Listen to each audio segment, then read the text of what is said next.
जय हिंद साथियों, मैं फिर आपका सेवक पंडित मनमोहन जागामा, ऑल इंडिया मजलिस इत्तेहादुल मुस्लिमीन महानगर अध्यक्ष गाजियाबाद।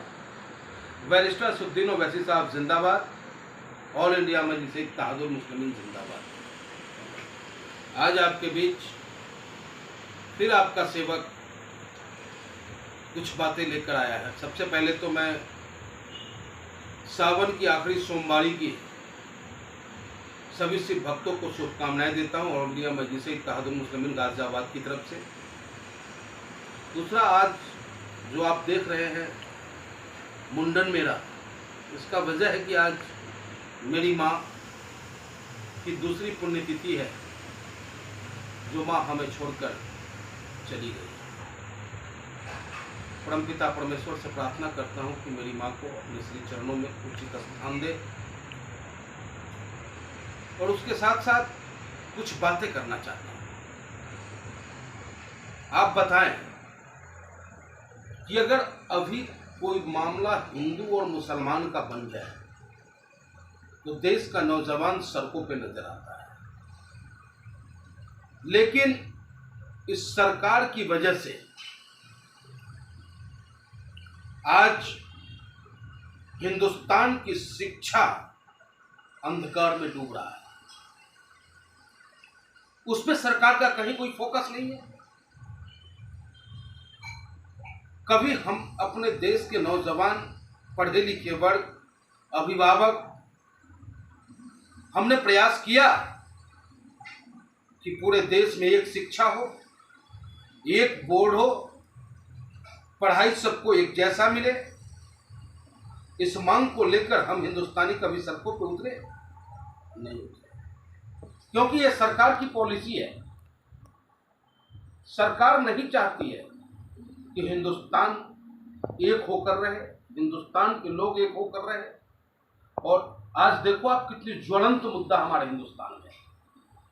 सबसे बड़ा मुद्दा महंगाई, बढ़ती भ्रष्टाचार, लूट, हत्या, बलात्कार, कहीं से कोई रुकावट नहीं हो पा रहा। सिर्फ ये सरकार जीरो टॉलरेंस की बात तो करती है, लेकिन आज आप उत्तर प्रदेश में ही देख लिया, अपने गाजियाबाद के पड़ोस नोएडा में देख लें आप। नोएडा में एक भारतीय जनता पार्टी का गुंडा त्यागी खुलेआम महिलाओं को गाली देने का काम करता है, और अब मंत्री जी के कहने पर उत्तर प्रदेश सरकार और पुलिस की 48 घंटे की समय थी कि 48 घंटे में मैं उसे गिरफ्तार कर लूंगा, लेकिन अब तक उसे ये सरकार और सरकार की पुलिस अब तक गिरफ्तार नहीं कर पाई।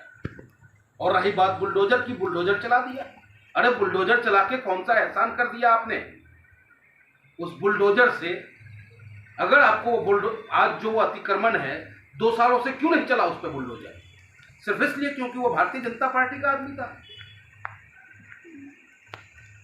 आपने देखा कि राकेश सचान मंत्री, जब उन पर सजा होने का वक्त आता है तो वो फाइल लेके भाग जाते हैं। यह है सरकार की उपलब्धि, और सरकार ये कहती है कि मैं जीरो टॉलरेंस की बात कर रहा हूं।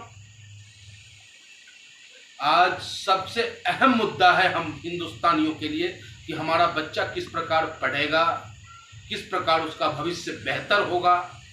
लेकिन आप देख सकते हैं सरकारी स्कूल बद से बदतर स्थिति में है। प्राइवेट स्कूल की गुंडागर्दी जम के चल रही है। मन मुताबिक फीस बढ़ाने का काम वो कर रहे हैं। अगर फीस न दो तो बच्चों के भविष्य को खराब करने की धमकी वो देते हैं। लेकिन अभिभावकों की कमाई कम हो गई है महोदय। इस बात को अभिभावकों को ही सड़कों पे उतरना होगा। मैं तो बधाई देता हूं गाजियाबाद पेरेंट्स एसोसिएशन के जिला पेरेंट्स एसोसिएशन के जो अध्यक्ष हैं हमारे सीमा त्यागी जी, जो निरंतर इस सरकार की शिक्षा गलत नीतियों के विरोध में संघर्ष कर रही है, और कुछ अभिभावक उनके साथ हैं। जबकि मैं चाहता हूं कि पूरे गाजियाबाद का अभिभावक बहन सीमा त्यागी जी के साथ कंधा से कंधा मिलाकर संघर्ष करें और उनको ताकत देने का काम करें। वो लड़ाई अपने लिए नहीं लड़ रहे हैं, वो इतने काबिल हैं कि अपने बच्चों को पढ़ा सकते हैं। इतने माँ लक्ष्मी की कृपा है उन पे कि वो अच्छे से अच्छे स्कूलों में पढ़ा सकते हैं। लेकिन वो अगर लड़ रहे हैं तो गाजियाबाद ही नहीं, पूरे हिंदुस्तान के अभिभावकों की लड़ाई लड़ रहे हैं।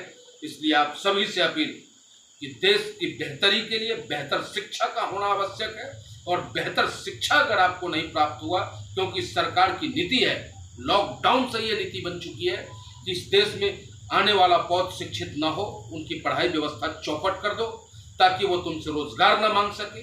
आपने कभी नोट किया कि किसी भी एग्जाम को होने से पहले पेपर लीक हो जाता है, नौकरी मिलने से पहले उसमें भ्रष्टाचार पाया जाता है, और ये सरकार सिर्फ अपना पीठ थपथपाने का काम कर रही है।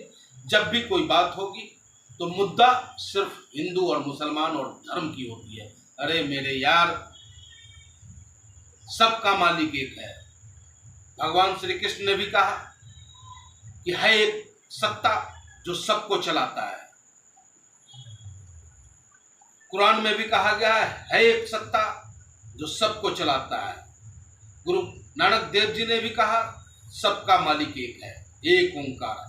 साईं बाबा भी कह गए सबका मालिक। अरे रास्ता अलग अलग हो सकता है, रास्ते की लड़ाई हम क्यों लड़े?